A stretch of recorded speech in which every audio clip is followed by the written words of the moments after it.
Yo, what's going on, Kut? It's the Assassin, the most trash class in the game. Today I'm going to be showing you my Assassin build, mainly my Assassin's one-shot build. This build evolves around stealth and crit DPS with the ability to handle yourself in combat being vulnerable. So here's the thing about the Assassin.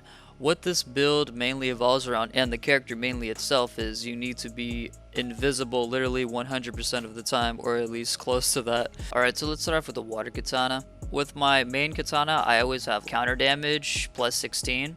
And I have pretty much 20% ultimate damage for my katana, and I always run away the flame because pyro damage in this game is insane. Have another option for a water katana that I use at times, mainly melee stagger damage and just staggered damage in general with Water Master on.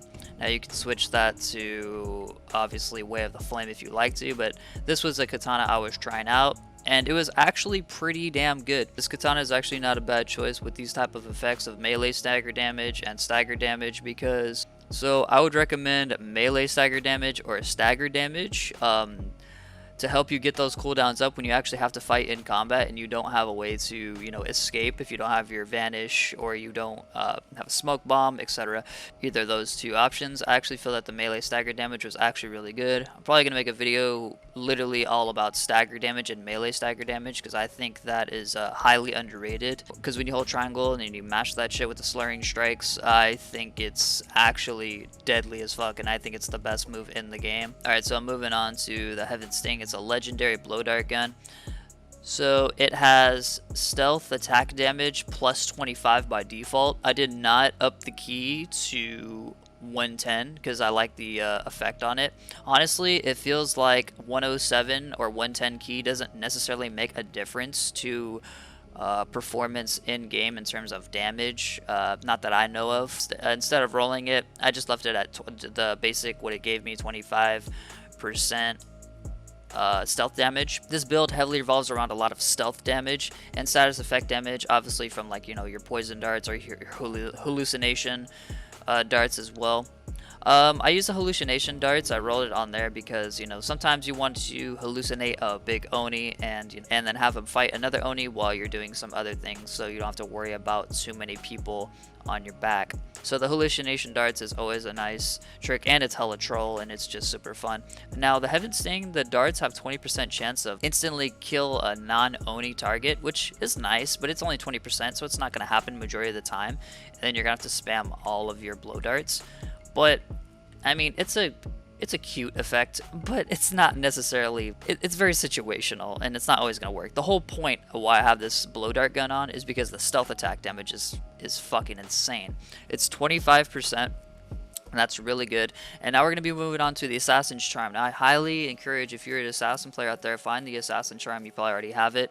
So I have stealth attack damage, 24.5%. Damage increase isn't that important. The most important part, which you want on this charm, is the stealth attack damage. Mainly on this charm, why it's so good, is the chain vanish. When successfully assassinating an enemy while vanished, it reactivates vanish, and refreshing the duration stacks with chain vanish's perk. So that's already giving us multiple times where we can keep vanishing and getting free instant kills.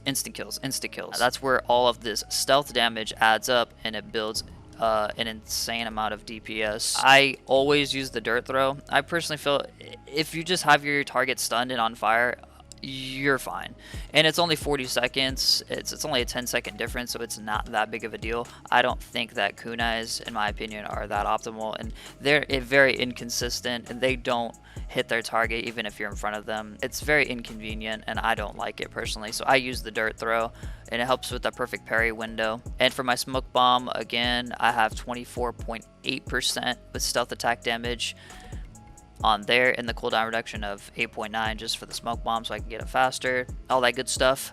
And I add the sudden resolve, and fills the first resolve on use. Now this is really good because, you know, if you're in combat and you pop your smoke, you get your free ultimate triangle attack where you can just do stack a shit ton of assassination damage. Now let me get to the techniques of what I'm talking about, like in terms of a huge assassination damage. Now I would say with this build, I run the super strike. Is when you use one resolve and it does twice the amount of damage with one assassination attack. My second technique, I have stealth attacks are faster and quieter. I personally like this one, but you can use the opportunist, which deals 50% bonus assassination damage to staggered enemies, and that does help. Don't get me wrong, I've tested both out and they work in different scenarios, but here's the thing about this build: you already have that staggered melee damage, melee stagger damage and stagger damage in general. I personally don't feel that you need this. You don't need this. That's just me. I feel that this kind of takes too long in terms of the enemy being stunned, and it's just very inconsistent, and you're probably going to get hit by another Oni, to be honest.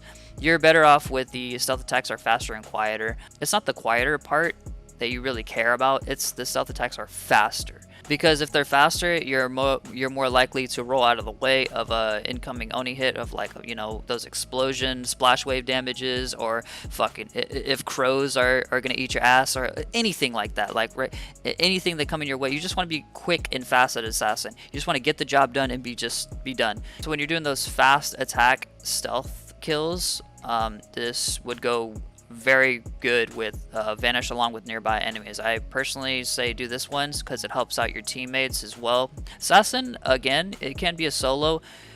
Yeah, it's crazy me saying this, but I mean, you can play this character solo. It's hard for Assassin to hold a point by themselves because they're more so of a support typing character. But Assassins can still tear shit up despite it being the worst class in the game, in my opinion. And I feel that the Assassin could definitely use some buffs, but this build is very optimal in my opinion, and I feel that I haven't had too much trouble fighting enemies with the Assassin with this type of build. Now, the 2 extra Shadow Strikes is really nice for the build. You can either run that, or you can run the assassination, the chain vanish. Now the chain vanish, the reason why I run it obviously is because we go back to my assassination charm. The chain vanish, you know, it works with that technique, so it'd be a dead perk if I didn't use it. But although I would like to use my ultimate at times, but that's not the whole point about this build. The whole idea of the build is to get quick assassinations while using 1 resolve each. So, you know, the faster you earn resolve, the better. That's the way this type of build works, and that's pretty much all of that. The whole point about this build is the insane amount of stealth attack damage, which is about I would say 60 to 75% within that range. That's how much stealth attack damage you are doing in this type of build. It's absolutely fucking insane. I love it.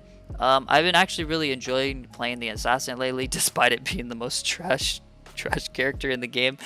But I mean, hopefully Sucker Punch will do something about that. Anyways, I hope you guys found this video very informative. I'm probably going to do a video next talking about the fastest way to farm materials in terms of, like, you know, making these type of builds. You getting a shit ton of materials so you can just make the builds you want to. I'm also going to be doing a video on there's actually a trick that you can do, and there's a little secret hidden trick to that, and I can teach you guys that. So it would save you a lot of time and a shit ton of materials. Yeah, that's about it. See ya.